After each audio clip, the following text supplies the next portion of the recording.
अभी की इस वीडियो में देखने वाले हैं साइंस से ऑब्जेक्टिव क्वेश्चन। ठीक है, ये साइंस ऑब्जेक्टिव क्वेश्चन के पार्ट 2 है।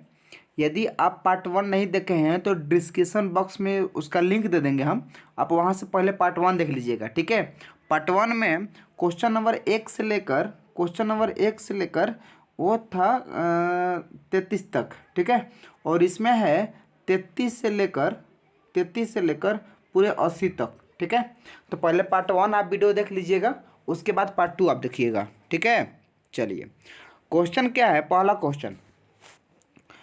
क्वेश्चन है, भोजन का पचना किस प्रकार की अभिक्रिया है। बाबू, भोजन का पचना उपचयन अभिक्रिया है। किस प्रकार का है? उपचयन अभिक्रिया, यानी कि 34 का क्या हो जाएगा? सी।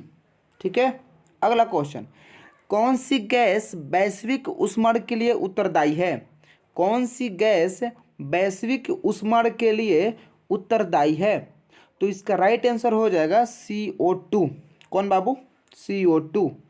ठीक है, अगला क्वेश्चन, निम्न में कौन सा स्वच्छ ऊर्जा स्रोत है? स्वच्छ ऊर्जा स्रोत, निम्नलिखित में से कौन सी स्वच्छ ऊर्जा स्रोत? तो बाबू स्वच्छ ऊर्जा स्रोत है आपका प्राकृतिक गैस। कौन गैस?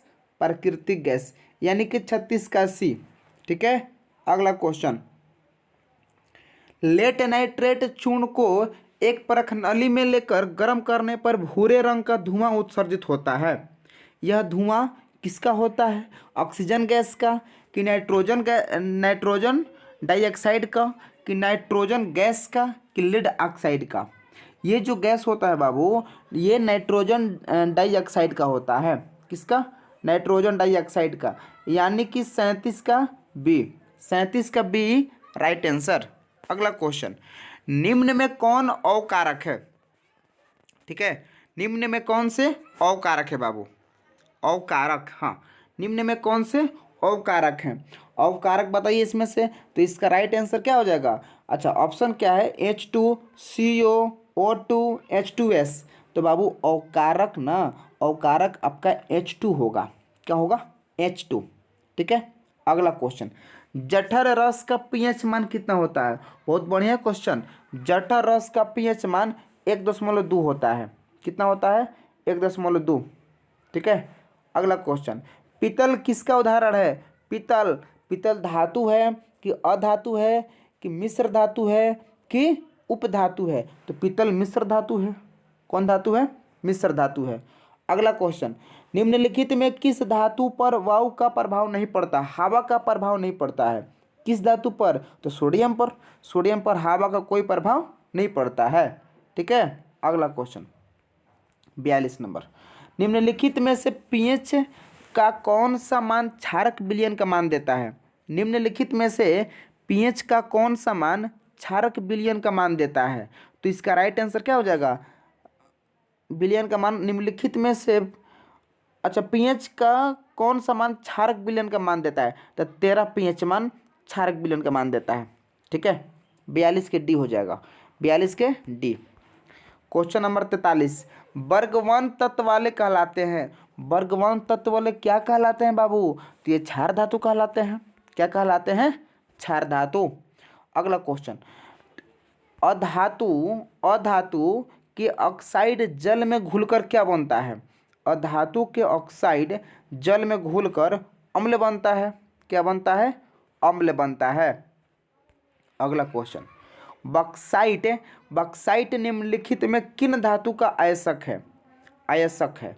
बक्साइट निम्नलिखित में किस धातु का अयस्क है? आप खुद बताइए। तो इसका राइट आंसर क्या होगा? इसका राइट आंसर हो जाएगा एल्युमिनियम। एल्युमिनियम का अयस्क है बक्साइट। ठीक है, अगला क्वेश्चन, एथनॉल सोडियम से अभिक्रिया करके कौन सा गैस बनाता है? बाबू एथनॉल जो है वो सोडियम से अभिक्रिया करके कौन सा गैस बनाता है? एथनॉल सोडियम से अभिक्रिया करके H2 गैस बनाता है। ठीक है, sodium, next question, sodium zincate का रासायनिक सूत्र क्या होता है? सोडियम जिंकेट का रासायनिक सूत्र होता है Na2ZNO। Na2ZNO, यानी कि डी। नेक्स्ट क्वेश्चन, अक्रिय तत्व कौन है? अक्रिय तत्व बताना है कि निम्नलिखित में से अक्रिय तत्व कौन है? तो He हीलियम है। कौन है? हीलियम। He। अगला क्वेश्चन, सिरका में निम्न में से कौन सा अम्ल पाया जाता है? किसमें? सिरका में बाबू एस्टिक अम्ल पाया जाता है। कौन अम्ल? एस्टिक अम्ल।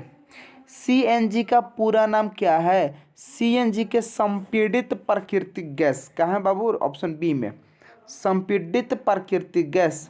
ठीक है। अगला क्वेश्चन, निम्नलिखित में कौन ससंयोजी यौगिक है? जो नीचे दिया हुआ है इसमें से बताना है कि कौन से ससंयोजिक यौगिक है।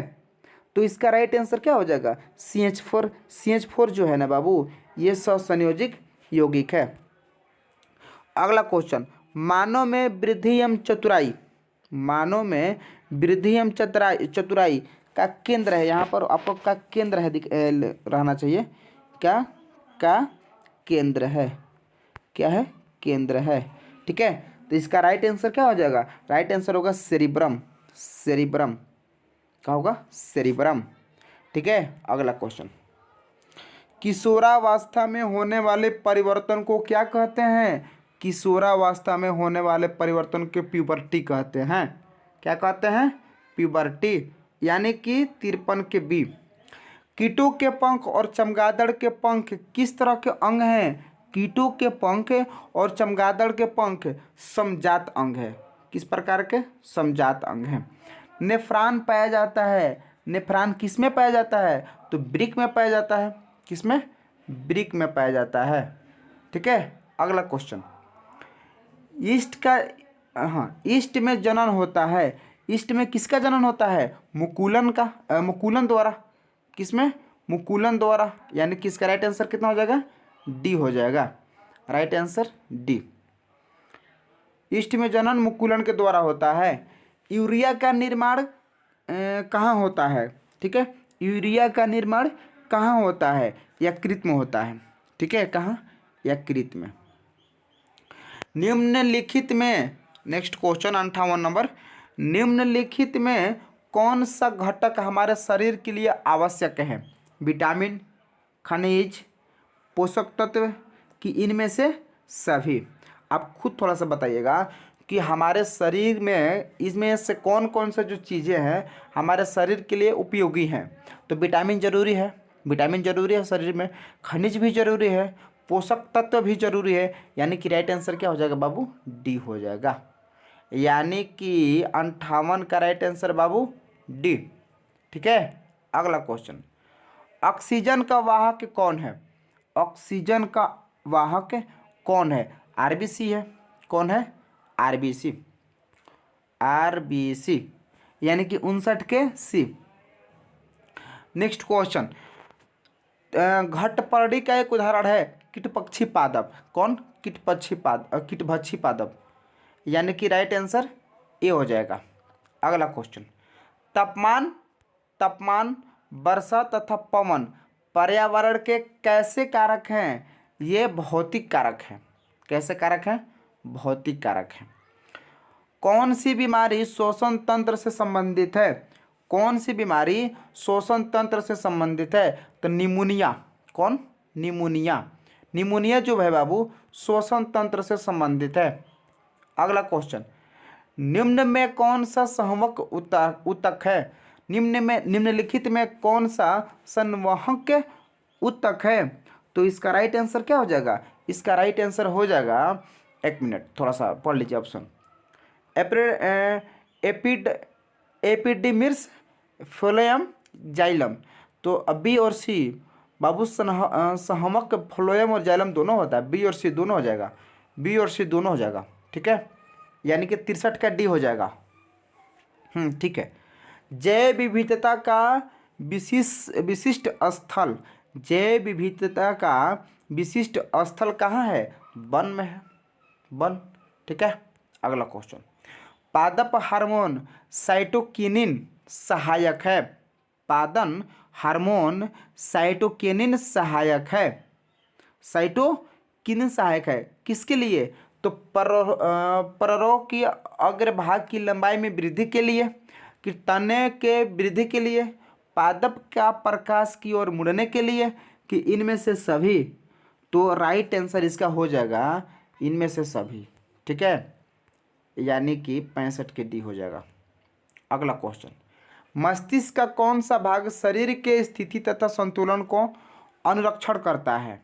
यानी कि अनुरक्षण करता है, कौन सा भाग शरीर के स्थिति यानी कि आप किस स्थिति में उसका तथा संतुलन, आपका संतुलन कैसा है, ये सब का अनुरक्षण कौन करता है? तो ये करता है अनुमस्तिष्क। अनुमस्तिष्क, कौन मस्तिष्क? अनुमस्तिष्क। ठीक है, अग्र नहीं करता है, मध्य नहीं करता है, अनुमस्तिष्क करता है। हो गया। अच्छा एक मिनट, मस्तिष्क कौन सा भाग शरीर की स्थिति तथा संतुलन का अनुरक्षण करता है? हाँ ठीक है, अनुमस्तिष्क होगा। प्रयोगशाला में संश्लेषित पहला कार्बनिक यौगिक है। प्रयोगशाला में संश्लेषित पहला कार्बनिक यौगिक है, इसका राइट आंसर क्या हो जाएगा? NH2-CO2 यानी कि सी हो जाएगा राइट आंसर। कितना होगा? सी हो जाएगा। ठीक है, अगला क्वेश्चन, प्रकृति में ऑक्सीजन का संतुलन कैसे बना रहता है? प्रकृति में ऑक्सीजन की संतुलन प्रकाश संश्लेषण से बना रहता है। ठीक है, यानी कि 68 के बी। ओजोन के एक अणु में कितने परमाणु होते हैं? ओजोन के एक अणु में 3 परमाणु होते हैं। कितने बाबू? 3 परमाणु, यानी कि इसका राइट आंसर सी हो जाएगा। अगला, हीमोग्लोबिन के कमी से क्या होता है? ये तो आप लोग को सबको पता होना चाहिए कि इनीमिया होता है। हीमोग्लोबिन के कारण से क्या होता है बाबू? इनीमिया। 70 के ए हो जाएगा, इनीमिया। ठीक है, चला, रेजिन एवं गोंद कहाँ संचित रहता है? रेजिन एवं गोंद कहाँ संचित रहता है? तो ये पुराने जाइलम में। कहाँ? पुराने जाइलम में, राइट आंसर डी।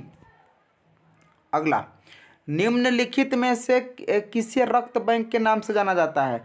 किसे रक्त बैंक के नाम से जाना जाता है? प्लीहा को। किसे बाबू? प्लीहा को। ठीक है, नेक्स्ट क्वेश्चन, हृदय में वेस्मों का शिथिलन कहलाता है। किसका शिथिलन? वेस्मों का शिथिलन। जो नीचे लिखा हुआ है उसमें से वेस्मों का शिथिलन क्या कहलाता है? कौन कहलाता है? तो डायस्टोल। कौन बाबू? डायस्टोल। ठीक है, नेक्स्ट क्वेश्चन, टेस्टोस्टेरोन संस्रावित होता है कहाँ? तो वृषण में, वृषण से। ठीक है, वृषण से। हो गया। अगला क्वेश्चन, हमारे शरीर में विभिन्न जैविक कार्यों का नियंत्रण किसके द्वारा होता है?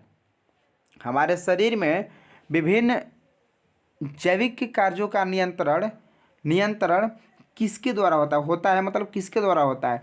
तंत्रिका द्वारा, रसायनों द्वारा, कि तंत्रिका एवं रासायनिक दोनों के द्वारा, कि इनमें से कोई नहीं? तो तंत्रिका एवं रासायनिक दोनों के द्वारा, यानी कि राइट आंसर कितना? सी हो जाएगा। अगला, पत्तियों का मुरझाना किस हार्मोन के कारण होता है? बाबू, पत्तियों का मुरझाना एब्सिस अम्ल के कारण होता है। किससे? एब्सिसिक अम्ल के कारण, यानी कि 76 के हो जाएगा डी। ठीक है, 76 के डी हो जाएगा। पादप में फ्लोएम उत्तरदायी है। क्या है बाबू? फ्लोएम उत्तरदायी। पादप में फ्लोएम उत्तरदायी है, इसका राइट आंसर क्या हो जाएगा? भोजन संवहन। अगला क्वेश्चन, एक वयस्क मनुष्य के कितने दांत होते हैं? वयस्क मतलब कि स्वस्थ मनुष्य के कितने दांत होते हैं? ये आप खुद बताइएगा, इसका राइट आंसर आप खुद बताइएगा। कितना होते हैं? 32। ठीक है, चलिए बहुत बढ़िया। निम्नलिखित में नर युग्मक कौन है? शुक्राणु, अंडाणु, की योनि, की फैलोपियन नालिका? नर युग्मक कौन से हैं? तो बाबू शुक्राणु। क्या होगा? शुक्राणु। Next and last question. ठीक है, जिब्रेलिन है, इसमें से जिब्रेलिन कौन है? हार्मोन है। ठीक है, यानी कि 80 के बाबू ये हो जाएगा। ठीक है, तो ये साइंस का एक मॉडल सेट था जो क्वेश्चन नंबर 1 से लेकर 80 तक की हैं। 1 से लेकर 33 तक पार्ट 1 में किए हैं और 34 से लेकर 80 तक पार्ट 2 में किए हैं। यदि आप पार्ट 1 नहीं देखे हैं तो इससे पहले आप पहले पार्ट 1 देखिए, उसका लिंक डिस्क्रिप्शन बॉक्स में हम दे रहे हैं, वहाँ से आप देख लीजिएगा। और पार्ट 2 ये वीडियो है। ठीक है, थैंक यू।